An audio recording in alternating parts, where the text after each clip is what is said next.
یہ کیس پاکستان کی ہسٹری کا ایک کنٹروورشل چیپٹر بن گیا ہے۔ سب کچھ شروع ہوتا ہے نیشنل کرائم ایجنسی یوکے کے 190 پاؤنڈ ملین کے ایسٹ سیزر سے۔ یہ پیسہ ملک ریاض سے ریکور کیا گیا تھا جو پاکستان کے نیشنل ٹریزری میں جانا چاہیے تھا، لیکن اس کے بجائے یہ الیجڈلی القادر ٹرسٹ میں ڈائیورٹ کیا گیا جو عمران خان اور ان کی وائف بشرا بی بی کا انیشیٹو تھا۔ اس ٹرسٹ کا آبجیکٹو اوریجنلی سوشل ویلفیئر تھا، مگر اس کا سیٹ اپ اور فنڈنگ پیٹرنز شروع سے ہی سسپیشیس رہے ہیں۔ اس کا سب سے بڑا مسئلہ یہ تھا کہ فنڈز کو ٹریزری میں جمع کرنے کے بجائے ایک پرائیویٹ ٹرسٹ کے لیے استعمال کیا گیا۔ یہ پبلک ٹرسٹ کا کھلا وائلیشن تھا اور یہ ایک پریسیڈنٹ سیٹ کرتا ہے جو کہ کرپشن کے معاملات میں ایسا پہلے کبھی نہیں ہوا تھا۔ ایک اور بڑا الزام یہ تھا کہ جو 60 ایکڑ زمین القادر ٹرسٹ کے لیے ٹرانسفر کی گئی تھی وہ ملک ریاض نے کی تھی، اور پروسیکیوٹرز کا یہ ماننا ہے کہ یہ زمین کوئی چیریٹی کے لیے نہیں دی گئی تھی بلکہ یہ زمین ایک فیور کے لیے دی گئی تھی، اور وہ فیور یہ تھا جو بھی کیسز ملک ریاض کے اگینسٹ ہیں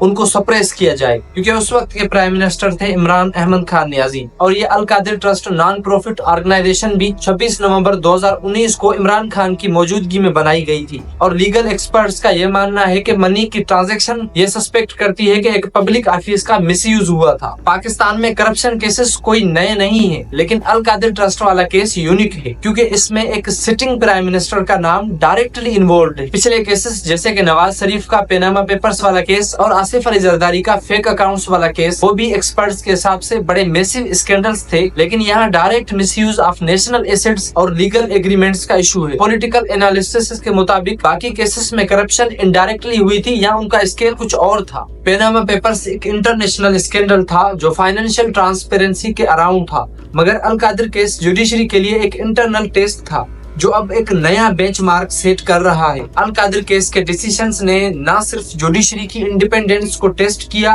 بلکہ یہ دکھایا کہ اکاؤنٹیبلٹی صرف ایک نیریٹو نہیں بلکہ ایک ریئل انفورسمنٹ ہے اگر جوڈیشری سیریس ہو تو۔